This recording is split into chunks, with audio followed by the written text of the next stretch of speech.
सिद्धेभ्यः। ओम नमः सिद्धेभ्यः।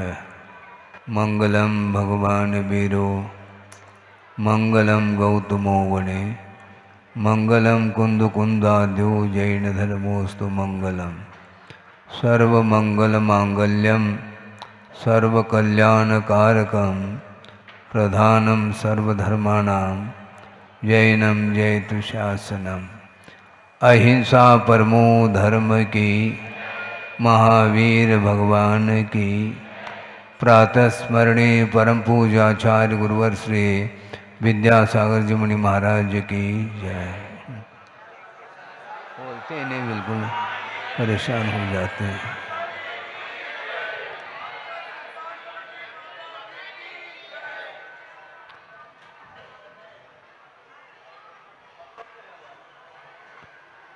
बरगी नगर पंचकल्याणक महोत्सव हेतु कई बार निवेदन किए और संयोग आज का हुआ है।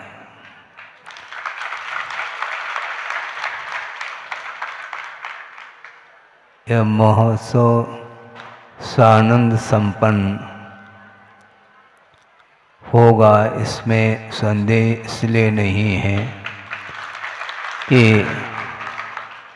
इस आयोजन के लिए, इस मांगलिक महोत्सव के लिए गुरुदेव का आशीर्वाद प्राप्त है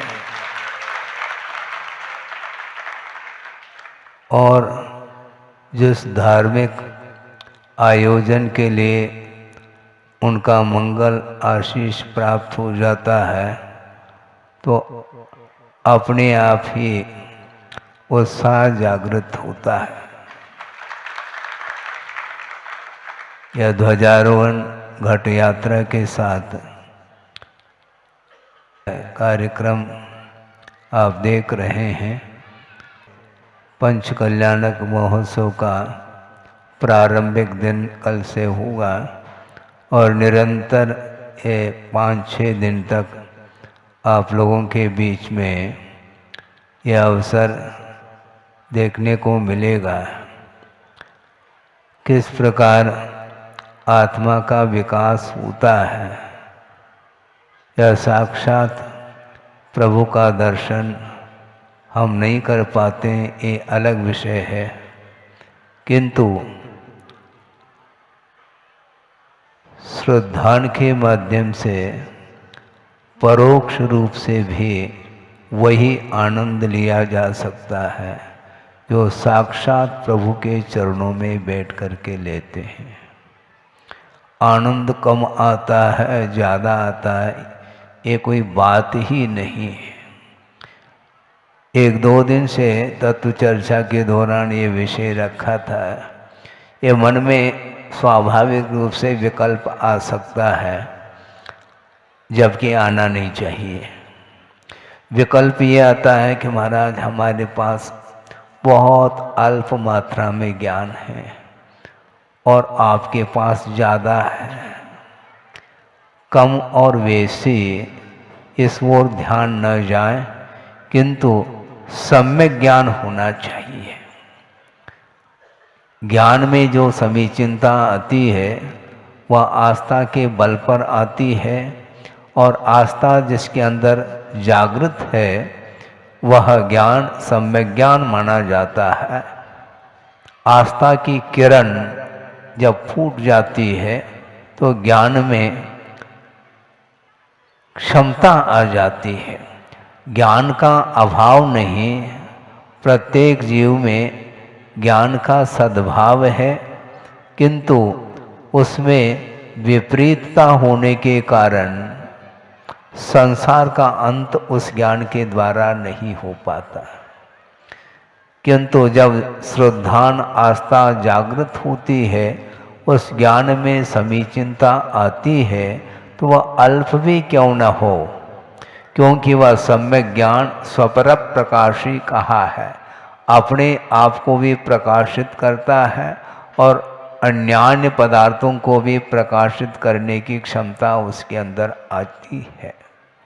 कई बार यह विचार करने में आता है, किसी को मान लो ये विकल्प होता है, उनके सामने हम यही बात रखते हैं कि एक शिवभूति मुनि हुए हैं, लगभग प्रतिदिन उनका स्मरण मुझे इसलिए होता है, ये विस्मय होता है कि उनके पास इतना अल्पतम ज्ञान होने के बाद भी उस ज्ञान में केवल ज्ञान को प्रकट करने की क्षमता है।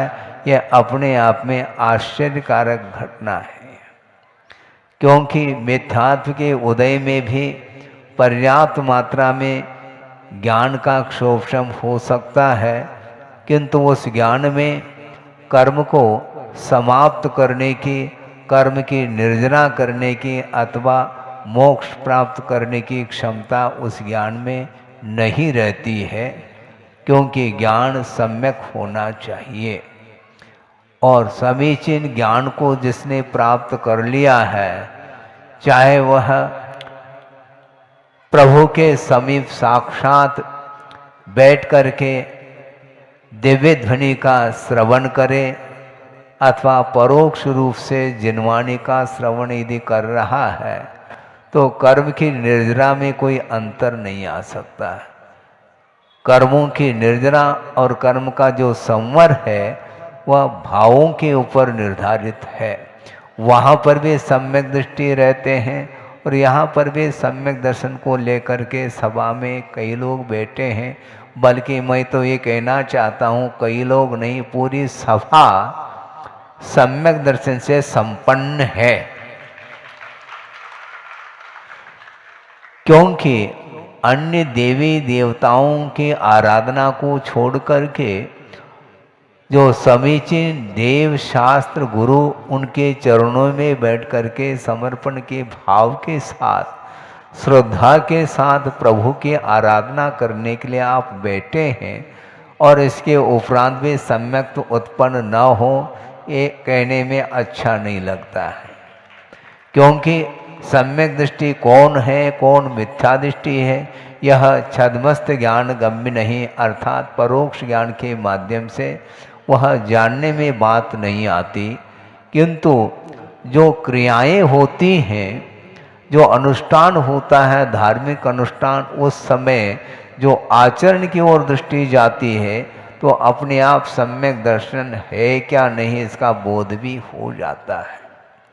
वह भीतरी वस्तु है, हुआ क्या नहीं हुआ यह उतना महत्वपूर्ण नहीं, किंतु आपका उपयोग विषयों से हट करके प्रभु की आराधना में आपका उपयोग यदि डूबा हुआ है, तो उसमें संदेह करने के लिए कोई स्थान नहीं रहता।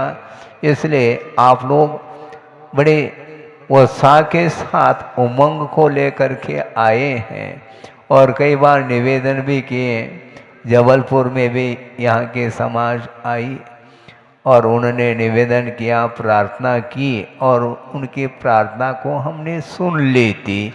हाँ तो भरते नहीं हम, किंतु उस प्रार्थना को सुनने से भी उनको काफ़ी उम्मीद है। और उम्मीद क्या, अब आई गए तो जब 12-13 दिन हो गए हैं और वहाँ पर घोषणा ही की थी लाखावर्ण में, तो हमने सोचा जब घोषणा ही हो गई है तब इसमें क्या, जाना तो है। और यहाँ पर आ गए और यहाँ पर उत्साह के साथ आप लोगों ने पात्र चयन का कार्यक्रम भी संपन्न किया है और बढ़ चढ़ करके दिल खोल करके आपने बोली में भाग लिए हैं और मुकुट पहन करके ही बैठे हैं।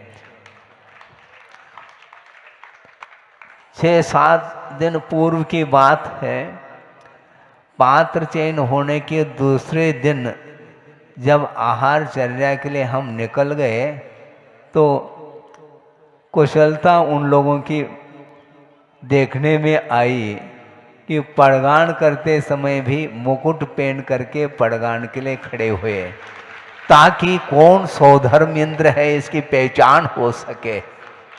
और वहीं जा कर के हम खड़े हो गए। बिल्कुल इतना क्षोभम तो प्रत्येक व्यक्ति के पास रहना चाहिए, भाव तो होने ही चाहिए। तो ये सारा सारा विषय कहने से ही होता ऐसा नहीं, वह सारा सारा विषय देखने को मिलता है। छोटे छोटे बच्चे भी इस आयोजन को देखेंगे, वो अपने आप में उस दृश्य को देख करके जो आनंद का अनुभव उन्हें होता है, शायद मैं समझता हूँ, भले उनके सिर पर मुकुट नहीं है, लेकिन आप लोगों से ज़्यादा उन्हें आनंद आ सकता है। वस्तुतः आत्मा का विकास, आत्मा की उन्नति जो होती है, वह पवित्र भावों के माध्यम से होती है। निर्मलतम उज्ज्वलतम जब भाव जागृत होते हैं, उस समय वो अपने आप को भी भूल जाता है। यहाँ तक कि आगम में ये बात आती है, आचार्य समंतभद्र स्वामी ने स्वयंभू स्तोत्र की रचना की है, स्तुतिपरक ग्रंथ का उन्होंने उसको लिखा। उसमें एक स्थान पर वह स्वयं लिख रहे हैं कि सौधर्मेंद्र की कितनी आंखें हैं, 2 ही आंखें होती हैं, किंतु विक्रिया के माध्यम से हजारों आंख बना करके प्रभु के सामने वह नृत्य करता रहता है, स्तुति आदि करता रहता है। इस प्रकार कहा है। अर्थ यह है कि वस्तुतः आंखें तो 2 मिली हैं, किंतु भाव इतने उमड़ जाते हैं विक्रिया के माध्यम से, वह इस प्रकार 1000 आंख देखने को मिलते हैं आपको नहीं, किंतु इस प्रकार विक्रिया के माध्यम से वह उस दृश्य को, उस प्रभु के दर्शन करने के लिए, उनकी स्तुति आदि करने के लिए वह खड़ा हो जाता है, तांडव नृत्य करता है।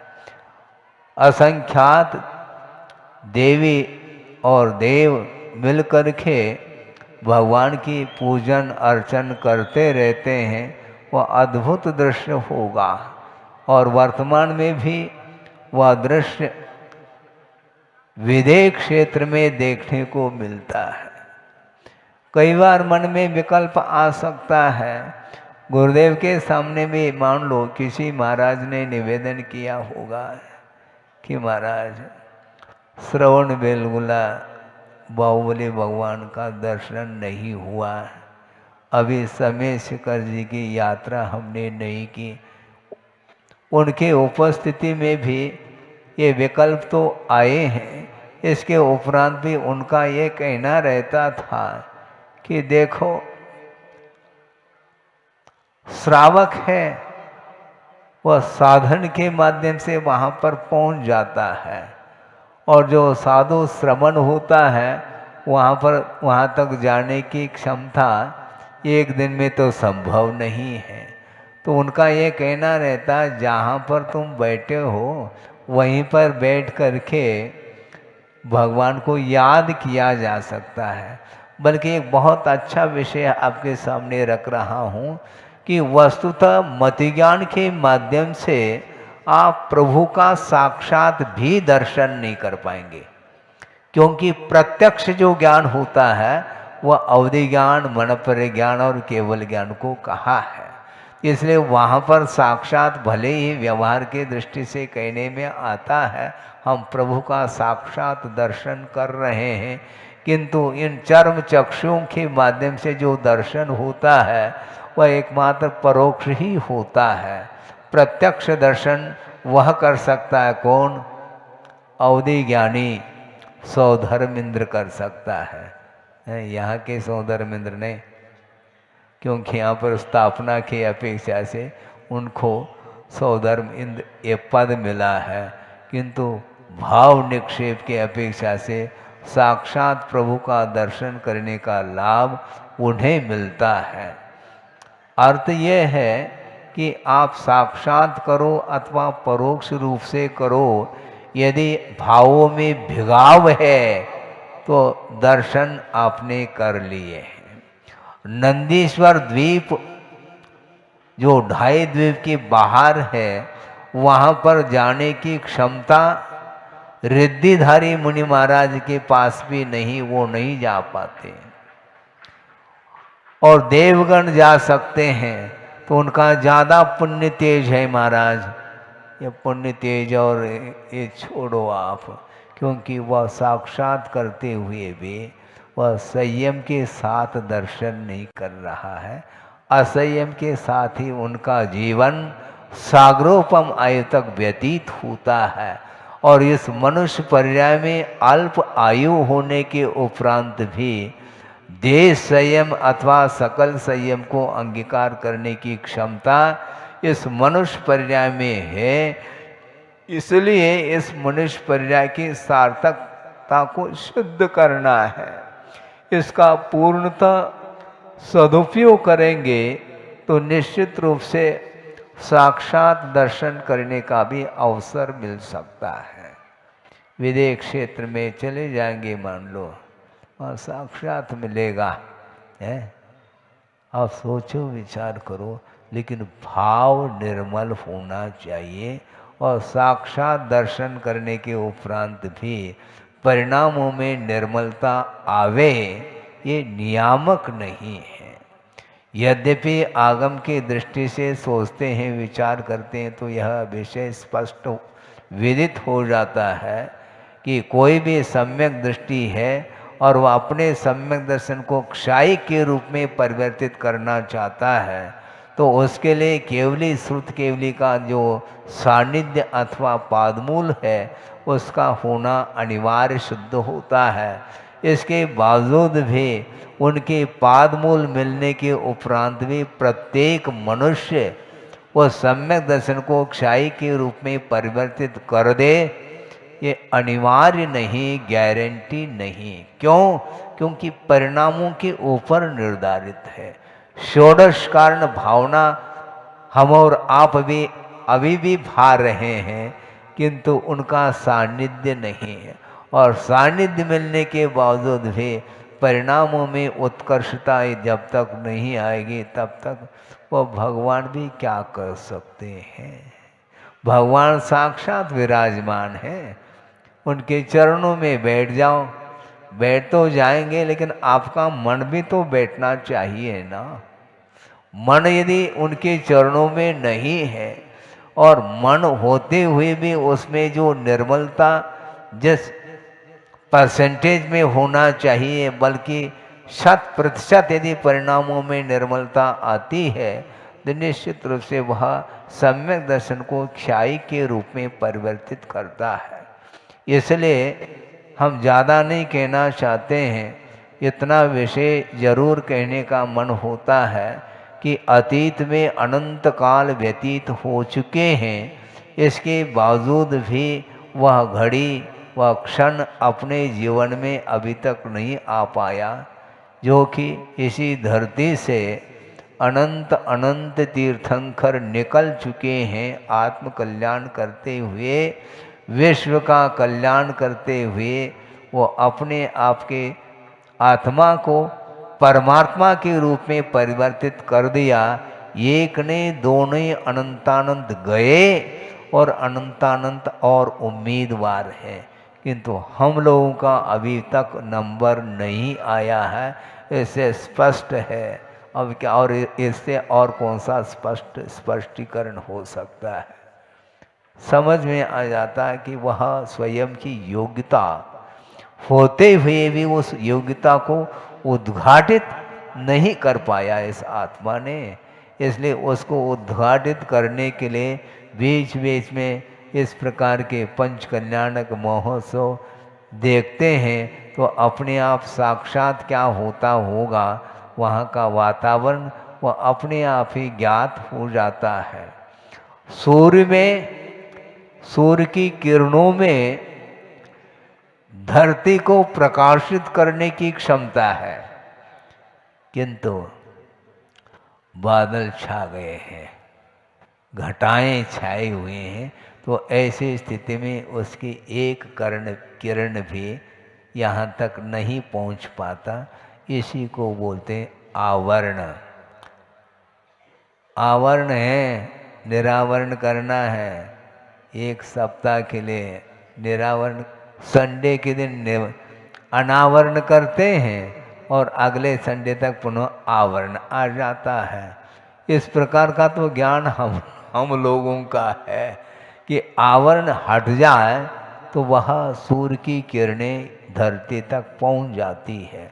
उसी प्रकार आत्मा के पास अनंत शक्ति है और अनंत ज्ञान विद्यमान होते हुए भी वह आच्छादित है, आवरणित है। किसके द्वारा ज्ञान आवरणित होता है?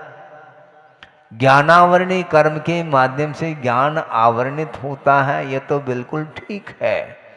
किंतु ज्ञानावरणी कर्म का क्षोभशम होने के उपरांत भी ज्ञान आवरणित रहता है।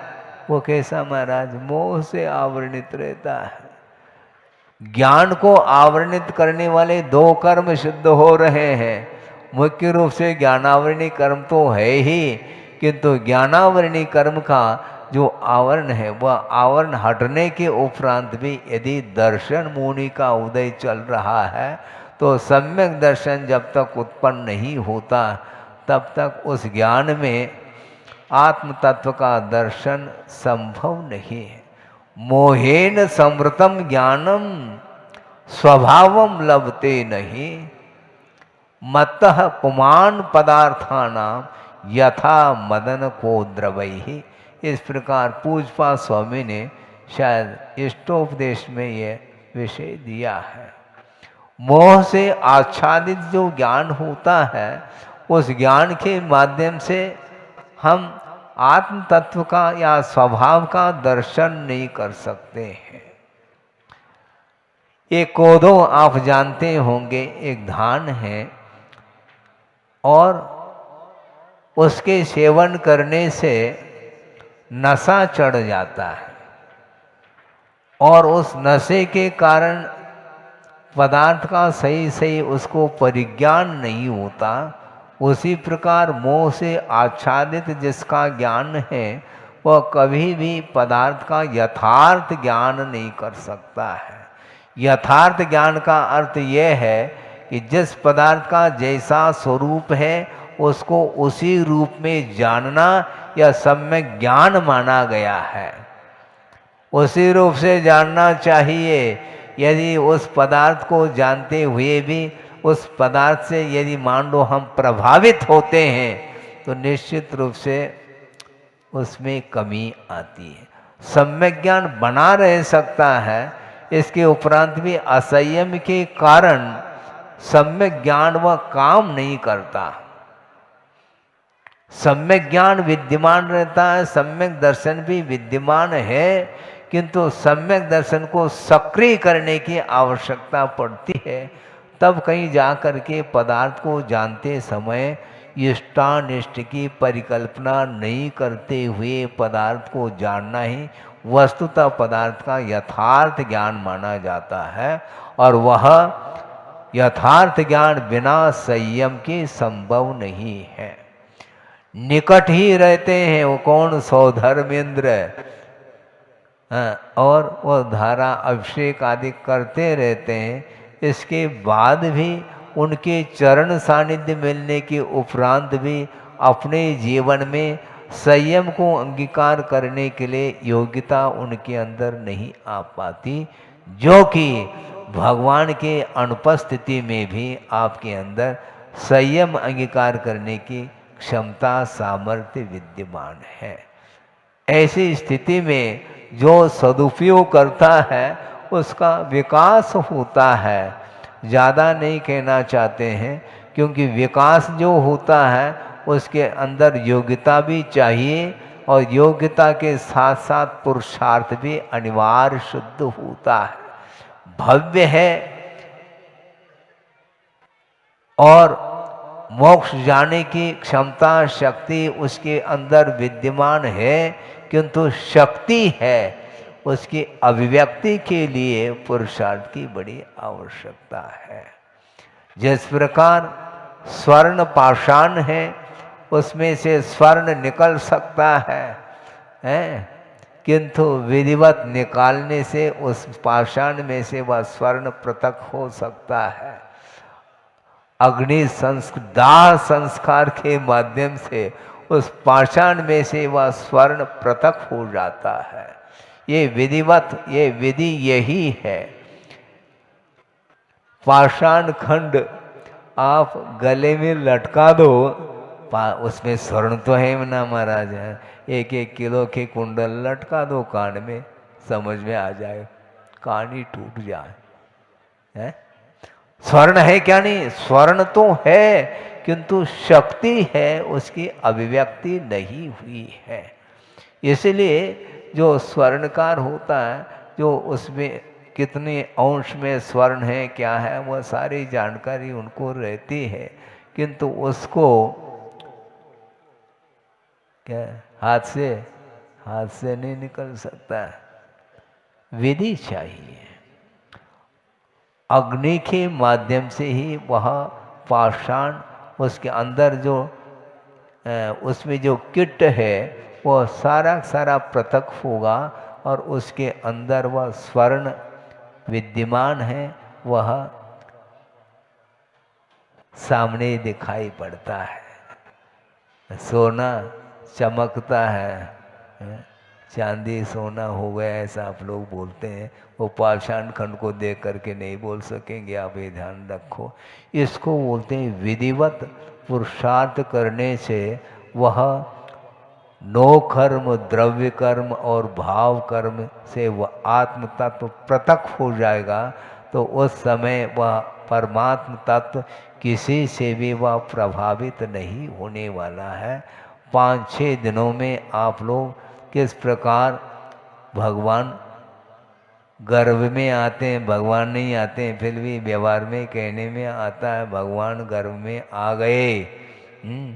गर्भ कल्याणक है, इसके बाद जन्म हो जाता है, और तप कल्याणक, ज्ञान कल्याणक और मोक्ष कल्याणक, ये सारा दृश्य देखने को मिलता है। बहुत बड़ा उपकार किया है आचार्यों ने कि साक्षात प्रभु का दर्शन नहीं करते हुए भी आपके अंदर जो उज्ज्वलता लाने के लिए ये आगम के माध्यम से यह समझाने का उन्होंने प्रयास किया है। इसी को बोलते हैं स्थापना के माध्यम से हम प्रभु का दर्शन करते हैं, और वह स्थापना तदाकार भी होती है और अतदाकार भी स्थापना होती है। आप प्रतिदिन पूजन करते हैं, वो क्या है? ठोना। उसमें आप चावल स्थाप करते हैं, उसमें क्या है? उसमें उन चावलों में प्रभु को स्थापित किया। अत्र अत्र तिष्ठ तिष्ठ, इस प्रकार कह करके, और उसमें वह सारे चावल, वह चावल नहीं है, आकार प्रभु का नहीं, किंतु उसमें स्थापना की गई है। इसी प्रकार स्थापना तदाकार के रूप में भी जनालय में बिंब को स्थापित किया जाता है पंच कल्याणक के माध्यम से, और उसकी आराधना निरंतर जीवन पर्यंत आप कर सकते हैं, और उसके माध्यम से अपने परिणामों को उज्जवल बनाने के लिए अवसर मिल जाता है। बड़ा कठिन है कि जिस समय प्रभु के सामने आप खड़े हैं, पूजन अर्चन कर रहे हैं, उतने क्षण के लिए तो आपके परिणाम उज्जवल हो जाते हैं, किंतु उन परिणामों को स्थायित्व देने के लिए बहुत पुरुषार्थ करने की आवश्यकता है। इस परिसर से, यानी भगवान के चरण सानिध्य को छोड़ करके बाहर गए, वो परिणाम भी बाहर चले गए। जबकि निरंतर इस प्रकार आराधना करने से वह संस्कार और निर्मल होते चले जाएं, तब तो माना जाएगा कि हमारा उपयोग प्रभु के चरणों में लगा हुआ है। इसके उपरांत में आचार्य कहते हैं बार बार पुरुषार्थ करते रहने से अपने आप ही जो अनादिकालीन जो मोहजन्य संस्कार हैं वो सारे सारे दूर हो सकते हैं, किंतु वो अनिवार्य नहीं, किंतु इस कार्य को छोड़ना नहीं चाहिए। बहुत जल्दी हम धैर्य को खो जाते हैं। पेशेंस है, धैर्य, तभी एसेंस मिलता है, सारभूत पदार्थ। आप चाहो तो धैर्य रखो, धैर्य नहीं रखोगे तो भगवान भी कुछ भी नहीं करने वाले हैं। आपको भोजन करना है, लेकिन भोजन बनाने के लिए समय चाहिए, धैर्य रखना है आपको, है? तभी तो भोजन कर पाओगे। पहले भोजन बनाया जाता है, उसमें घंटा 1.5 घंटा लग सकता है, खाने में तो 10-15 मिनट में ही वह खाने में आता है। लेकिन धैर्य नहीं रखेंगे तो भोजन नहीं कर पाएंगे। इसी प्रकार आपको धैर्य रखना चाहिए। गुरुदेव के सामने एक व्यक्ति ने कहा, संक्षेप कर रहा हूँ, उन्होंने ये कहा कि महाराज आप बार बार स्वाध्याय के दौरान, प्रवचन के दौरान साधना की बात करते हैं, किंतु वो साधना की सीमा क्या है ये भी तो बताओ। तो गुरुदेव ने कहा साधना की सीमा मत पूछो। फिर महाराज कब तक करें? जब तक साध्य की उपलब्धि न हो तब तक धैर्य के साथ अपने को साधना करनी चाहिए। क्योंकि जिस कार्य को अनंत काल में अभी तक संपादित नहीं कर पाए, उस मोक्ष को प्राप्त करने के लिए आप चुटकी बजाते बजाते करना चाहो तो चुटकी बजाते बजाते भोजन भी नहीं कर पाओगे। ध्यान रखो, समय अपेक्षित है। हालांकि वह मोक्ष अंतर मुहूर्त में ही होने वाला है, किंतु उसमें जो पूर्व भूमिका के लिए वृषभनाथ भगवान के लिए 1000 साल लग गए। आप सोचो तो, है 1 घंटा भी नहीं कर पा रहे, 1000 साल तक उन्होंने तप किए हैं। और उसके उपरांत अंत में एक अंतर्मूर्त के माध्यम से ही केवल ज्ञान को प्राप्त किया जाता है। मोह का क्षय जो होगा वह अंतर्मूर्त में ही होता है, और मोहनी कर्म का क्षय होते ही केवल ज्ञान प्रकट होता है। किंतु उसको मोहनी कर्म के क्षय करने के लिए निरंतर उन्हें 1000 साल लग गया, और महावीर भगवान को 12 साल लग गए, और बाहुबली को 1 ही साल लग गया। ऐसा क्यों? मत पुनः क्यों मत पूछो, ये तर्क नहीं करो। विभिन्न प्रकार के परिणाम होते हैं, इसलिए उन परिणामों की अपेक्षा से ही इस प्रकार अंतर देखने को मिलता है। 3 घंटे में पेपर लिखा जाता है, किसी को 3 घंटे लग गए और किसी को आध घंटे पौन घंटे में ही लिख करके चला गया और वह मेरिट में आ गया। और 3 घंटे से लिख रहा है, इसके उपरांत भी वह 0 नंबर लेकर के आ रहा है। ऐसा क्यों? घंटे से कोई प्रयोजन नहीं, और 3 घंटा इसलिए बांधा है ताकि एक समय पर वह कार्य हो सके। नहीं तो तुम 24 घंटा लिखते रहोगे तो काम कैसा चलेगा? 3 घंटा निर्धारित किया है समय को, उसके भीतर उस पेपर यदि मान लो कुछ रह गया है तो घंटे बजती है, पेपर लेकर के चले जाते हैं। तो उसी प्रकार अंतर मुहूर्त में ही कार्य होना है, किंतु उस कार्य को होने के लिए जो साधना है वह अंतरंग साधना, उसके लिए कोई विकल्प करते रहोगे तो विकल्प ही माने जाएंगे, वो साधना नहीं मानी जाती। साधना में विकल्प नहीं होते। अंतरंग साधना करते समय अपना जो उपयोग है वह बिल्कुल इतना संयत रहता है, इतना मन केंद्रित रहता है, किसमें? पर पदार्थों में नहीं।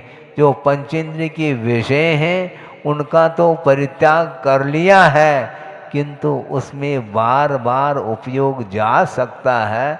उसको केंद्रित करने के लिए निरंतर पंच परमेष्टि की आराधना की जाती है और उसके माध्यम से ही अपना जो गंतव्य है वह प्राप्त हो सकता है।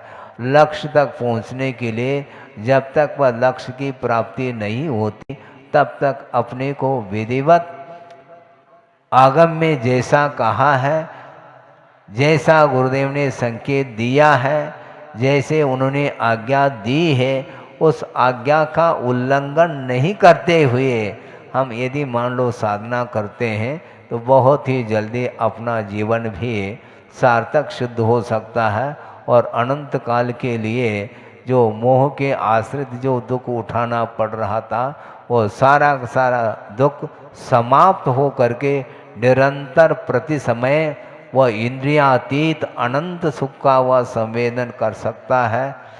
करे इस पवित्र भावना के साथ इस विषय को समाप्त किया जा रहा है। अहिंसा परमो धर्म की जय। बोधि समाधि परिणाम शुद्धि स्वात्मोपलब्धि शिव शोक सिद्धि चिंतामणिम चिंतित वस्तुदाने त्वा वंद मानस्य ममास्तु देवे। परम पूजाचार्य गुरुवर श्री विद्यासागर जी मुनि महाराज की।